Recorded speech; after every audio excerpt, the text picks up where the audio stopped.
Hello everyone, welcome to Uttam's academy turning point Kadapa. మరి మనకి ఈరోజు ఫస్ట్ షిఫ్ట్ సెకండ్ షిఫ్ట్లలో మనకు కాపీయిస్ట్ ఎగ్జామినర్ రికార్డ్ అసిస్టెంట్ సంబంధించి 2 షిఫ్ట్ ఎగ్జామ్ కావడం జరిగింది. మరి థర్డ్ షిఫ్ట్లో మనకు ఫస్ట్ రోజు జూనియర్ అసిస్టెంట్ ఉద్యోగాలకు కూడా ఎగ్జామ్ జరిగింది. అయితే ఈ యొక్క వీడియోలో మనం జూనియర్ అసిస్టెంట్కి సంబంధించి ఏ టైప్స్ క్వశ్చన్స్ అడగడం జరిగింది, మరి షిఫ్ట్ 2లో మనకు ఏ క్వశ్చన్స్ అడిగారు, ఎందుకంటే షిఫ్ట్ 1 ఆల్రెడీ చేయడం జరిగింది. మరి ఇప్పుడు షిఫ్ట్ 2 ఎటువంటి క్వశ్చన్స్ అడిగారు చూడడం జరుగుతుంది. అయితే గమనించండి, షిఫ్ట్ 1లో మాత్రం మనకు కంప్లీట్గా ప్యాటర్న్ అయితే కొంచెం చేంజ్ చేయడం జరిగింది. కంప్లీట్ అని చెప్పినాను కానీ కొంత లెవెల్ డెప్త్ అన్నట్లు అనిపించింది.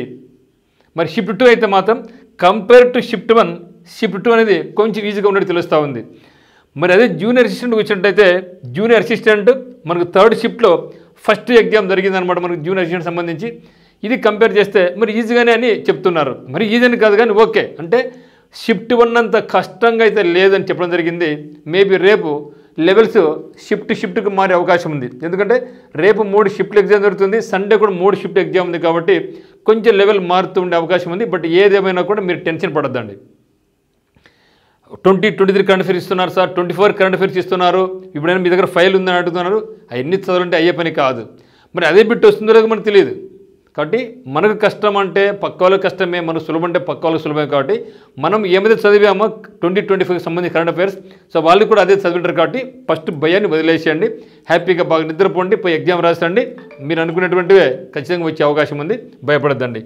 మరి ఇప్పుడు ఒకసారి చూసినట్టయితే చాలామంది భయపెడుతున్నారు, సార్ ఏం పేపర్ హార్డ్గా ఉందంట, అదే అంటే ఇదంటే. ఏం భయపడద్దండి, హ్యాపీగా రాసి వస్తాం, ఏమైతే అది కానీ. మరి జూనియర్ అసిస్టెంట్ సంబంధించి కొన్ని క్వశ్చన్స్ మనకు రావడం జరిగింది.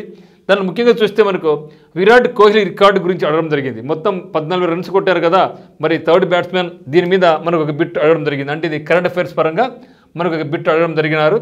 మరి నేషనల్ పార్క్స్ మీద ఒక బిట్ ఉంది. సో దీపం స్కీమ్ మీద ఒక పథకం ఉంది. సో ఏఐఎంఎస్ మంగళగిరిలో ఏఐఎంఎస్ ఎస్టాబ్లిష్ చేయబోతున్నారు, దాని మీద ఒక క్వశ్చన్ డెప్త్గానే సో స్టేట్మెంట్స్ టైప్ లాగా పెద్దదిగా ఉందని చెప్పడం జరిగింది.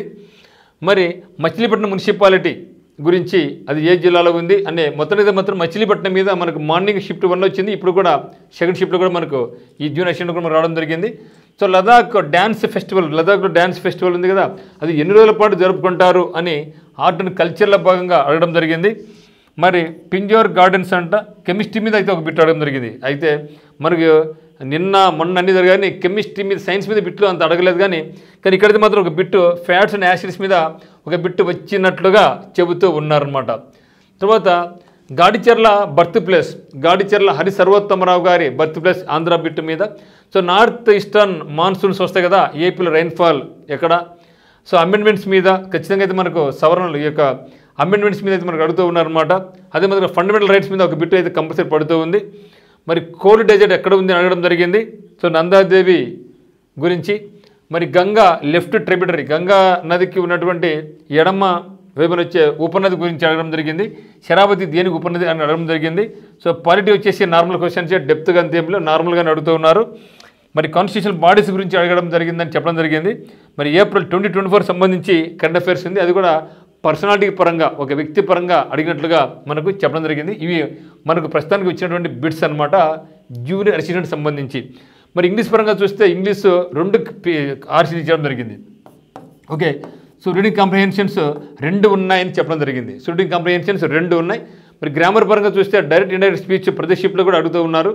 ఫిల్ ఇన్ ది బ్లాంక్స్ ఎక్కువ ఉన్నాయంటున్నారు. మరి synonyms, antonyms, one word substitutes, idioms and phrases మాత్రం మరి అంత డెప్త్ అయితే లేవు అని వినికాడనమాట. ఇది మనకు జూనియర్ అసిస్టెంట్ పరంగా వచ్చినటువంటి బిట్స్. సో దీంతో పాటుగా మళ్ళీ ఒకసారి మనం సెకండ్ షిఫ్ట్ 22వ తేదీ మనకు చూసినట్టయితే కాపీయిస్ట్ ఎగ్జామ్కి సంబంధించినట్టు చూసినట్టయితే ఇక్కడ షిఫ్ట్ 1తో కంపేర్ చేస్తే షిఫ్ట్ 2 ఈజీగానే ఉంది అని చెప్పడం జరిగింది. హిందుస్థాన్ రిపబ్లికన్ అసోసియేషన్ను ఎప్పుడు ఎస్టాబ్లిష్ చేయడం జరిగింది అని ఒక క్వశ్చన్ అడగడం జరిగింది. సమ్మర్ ప్యారిస్ ఒలింపిక్స్ మీద ఫస్ట్ షిఫ్ట్ కూడా అడిగాడు, ఇప్పుడు కూడా అడగడం జరిగింది. సో మన్ను బాకర్ గురించి ఒక బిట్ అడగడం జరిగింది. రాజస్థాన్లోని ఆయిల్ ఫీల్డ్స్ మీద మనకు బిట్టు ఉంది. హేబియస్ కార్పస్ మీద పొలిటీ నుంచి ఒక బిట్ ఉంది. సో వైఎస్ఆర్ ఆరోగ్యశ్రీ 3 స్టేట్మెంట్స్ మీద అడగడం జరిగింది. యాక్చువల్గా అయితే మనం అనుకునేది ఏమంటే అన్నీ కూడా గవర్నమెంట్ ఫామ్ అయ్యి 1.5 year అవుతుంది కదా, అన్నీ ఇదే అడుగుతారనుకోవడం జరిగింది. కానీ వీళ్ళు మాత్రం పాత స్కీమ్స్లకి వెళ్ళి అడుగుతున్నారనమాట.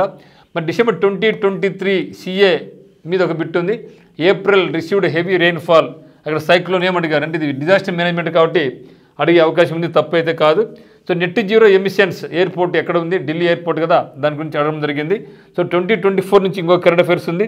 గాంధీజీ మొట్టమొదటిసారి జైలుకి వెళ్ళారు, ఏ సంవత్సరం వెళ్ళడం జరిగింది అని బిట్ అడగడం జరిగింది. మరి father of modern Telugu literature అంటే ఆంధ్ర బిట్ అనమాట ఇది. విజ్ఞాన చంద్రిక మండలి ఫౌండర్, ఇది కూడా ఆంధ్ర బిట్టే. అగ్నికుల్ కాస్మోస్ అంటే ప్రతి షిప్లో కూడా మాత్రం సైన్స్ అండ్ టెక్నాలజీ మీద, అది కూడా లేటెస్ట్ డెవలప్మెంట్స్ మీద అయితే కంపల్సరీ బిట్ అడుగుతూనే ఉన్నారు. స్పేస్ ఎక్స్ మీద, అగ్నికుల్ మీద, మస్టస్ 6000 మీద. సో లోక్సభ సీట్స్ యూనియన్ టెరిటరీకి సంబంధించి మొత్తం యూనియన్ టెరిటరీస్లో లోక్సభ సీట్స్ ఎన్ని ఉన్నాయని అడగడం జరిగింది. అంటే మార్నింగ్ కూడా మనకు డయ్యూ డామన్ గురించి ఒక బిట్ ఉంది అనమాట. మరి 91వ రాజ్యాంగ సవరణ act, SpaceX Falcon rocket, ఇక్కడ ఇంకో science and technology bit. Capital expenditure అంటే ఎకనామిక్స్ మీద ఒక బిట్టు పడింది. జనరల్ మీరు గమనించండి, ఎకనామిక్స్ నుంచి మనకి ఎక్కువ బిట్టు అడగడంలా, అప్పుడప్పుడు రేరుగా ఒక బిట్టు నేను ఉండానని టచ్ చేస్తూ పోతూ ఉన్నారనమాట. సో నాన్ కోఆపరేషన్ మూవ్మెంట్ జరిగింది కదా, గాంధీజీ ఎందుకు ఈ యొక్క సహాయక సహకార ఉద్యమాన్ని స్టాప్ చేయడం జరిగింది అడగడం జరిగింది. సహాయ నిరాకరణ ఉద్యమాన్ని స్టాప్ చేశారు. ఈస్టర్న్ ఘాట్స్లో లేని జంతువు, అవి కొన్ని ఆప్షన్ ఇచ్చారనమాట, లెపార్డు లైనట్లా ఏది లేదని అడగడం జరిగింది. సో గంగా రివర్ జన్మస్థానం ఎక్కడ, మరి భారత ఉపఖండంలో ఎత్తైన శిఖరం పేరేమి, సో కతివార్ పెనిన్సులా ఎక్కడ ఉంది అని అడగడం జరిగింది. సో చివరిగా ఇంకోటి మనకు డ్యాన్స్ సంబంధించి ఒడిస్సీ నృత్యానికి నూతన రూపకల్పన చేసింది ఎవరు, ఆయన వ్యక్తి పేరు అడగడం జరిగింది. ఇవి మనకు షిఫ్ట్ 2లో అడగడం జరిగింది ముఖ్యంగా. బట్ ఏదేమైనా సరే compare to shift 1, shift 2 exam ఈజీగా ఉంది అనుకుంటున్నాం. అయితే మీరు ఒక డౌట్ వస్తుందన్నమాట, సార్ షిఫ్ట్ 1 ఈజీ కష్టంగా ఉండి షిఫ్ట్ 2 కష్టంగా ఉంది కదా ఎట్లా అంటే, సో భయపడాల్సిన అవసరం లేదు. నార్మలైజేషన్ ప్రక్రియలో మీకు మార్కులు ఆల్మోస్ట్ అటు ఇటుగా మనకు జరుగుతుంది అనమాట, భయపడాల్సిన అవసరం లేదు. ఎవరికైతే మార్కులు కష్టంగా షిఫ్ట్ ఉందో వాళ్ళకి ఖచ్చితంగా మార్కులు పెరుగుతాయి, ఈజీ ఉన్న వాళ్ళకు మార్కులు అదే మార్క్ అని లేక కొంచెం తగ్గే అవకాశం అవుతుంది. బట్ డెఫినెట్గా మాత్రం డిఫికల్ట్గా ఉండే షిఫ్ట్ వాళ్ళకి మాత్రం మార్క్స్ ఖచ్చితంగా పెరుగుతుంది. ఓకే, మరి జూనియర్ అసిస్టెంట్కి సంబంధించి పేపర్ అయితే మాత్రం మరి ఈజీగా లేదు, మరి హార్డ్గా లేదు, ఓకే మామూలుగానే ఉందన్నమాట. అయితే 2 కాంప్రహెన్షన్ ఇస్తూ ఉన్నారు గ్రామర్ పరంగా. ఇంగ్లీష్ అయితే మాత్రం ఈజీ అని చెప్తున్నారు.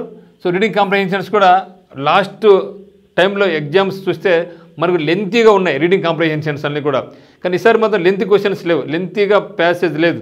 సో 10 లైన్స్లో అయిపోతూ ఉంది. సో గతంలో 30 కూడా అడగడం జరిగింది, కానీ ఈసారి మాత్రం 10 లైన్స్లో మోస్ట్లీ అయిపోతూ ఉంది, ఈజీగానే ఉంది, దాన్ని మనం ఈజీగానే చేసుకోవచ్చు. సో గ్రామర్ పరంగా ఫిల్ ఇన్ ది బ్లాంక్స్ కొంచెం ఎక్కువ వస్తున్నాయి అని చెప్పడం జరిగింది. మిగతా సినానిమ్స్, ఆంటోనిమ్స్ అవి నార్మల్గానే ఉన్నాయి. సో ఇది మిత్రమా మనకు ఓవరాల్గా వచ్చినటువంటిది. బట్ ఏదేమైనా సరే భయపడద్దండి, అందరూ చెప్పేది ఏమంటే మా కష్టం అంటున్నారు. సో కాబట్టి భయపడకాకండి. అంటే ఇది ఎందుకు నేను చేయడం జరిగిందంటే, సో పేపర్ చూస్తేనే మీరు బెంబెలెత్తిపోమాకండి, భయపడకాకండి. మనకు కష్టంగా ఉంటే పక్క వాళ్ళకి కష్టమే. మన కరెంట్ అఫైర్స్ 23, 24 ఉంటే వాళ్ళకు కూడా 23, 24 ఉంటుంది కాబట్టి భయపడదని. నెగిటివ్ మార్క్ లేదు కాబట్టి భయపడాల్సిన అవసరమే లేదు. సో మరి నెగిటివ్ మార్క్ లేదు కాబట్టి కొందరైతే సరే 10 క్వశ్చన్స్ వదిలేసి వచ్చినాయని చెప్పడం జరిగింది, కొందరైతే వదిలిపెట్టదండి. సో 10 క్వశ్చన్స్ మీరు ఆప్షన్ ఏ పెట్టినా, బీబీబీబీ పెట్టినా, సిసిసి పెట్టినా ఖచ్చితంగా మీకు 2 నుంచి 3 బిట్లు తగులుకుంటాయి కాబట్టి ఏ బిట్టును కూడా మీరు వదిలిపెట్టద్దండి. ఆ లాస్ట్ మూమెంట్లో టెన్షన్ వదిలిపెడతారేమో, వదిలిపెట్టద్దండి. అన్నీ కూడా ప్రతి క్వశ్చన్ లాస్ట్ 5 నిమిషాలు టైం పెట్టుకునేప్పుడు అన్ని క్వశ్చన్స్ చూసుకొని ఎక్కడెక్కడైతే మీరు చేయలేదో అన్నీ కూడా లాస్ట్ 10 నిమిషాలు అన్నీ క్లిక్ చేసేసండి. సో అప్పుడే మనకు 2 to 3 మార్క్స్ యాడ్ అవుతుంది, అదే మనకు జాబ్ రావడానికి కారణం కూడా అవుతుంది. సో ఓవరాల్ ఇది మిత్రమా. సో టెన్షన్ పడుతుంది, హ్యాపీగా నిద్రపోండి, హ్యాపీగా నిద్రలేసి ఎగ్జామ్ రాయండి. అందరికీ కూడా మనం అనుకున్నటువంటి మంచి అందరికీ జరుగుతుంది. So thank you, bye.